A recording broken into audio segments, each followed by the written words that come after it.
Hey there, Adam from Buzzy. Got a quick demo for you that's going to show you how to set up paging on your results. So sometimes you just want continuous scrolling where you just click more, more, more. Other times you want things like previous and next buttons. So let's have a look at that. So this is a modified contact app. It's one of our templates that's available out of the Figma community.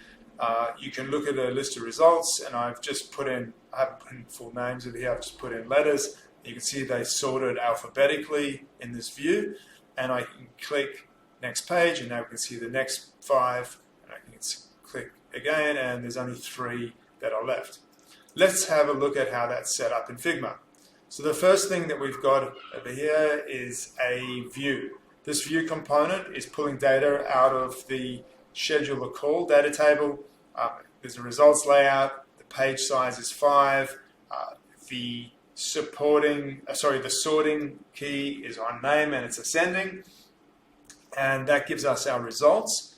And then what I did was added an action which is a forward, so step forward by 5 by the page size, or you could go back.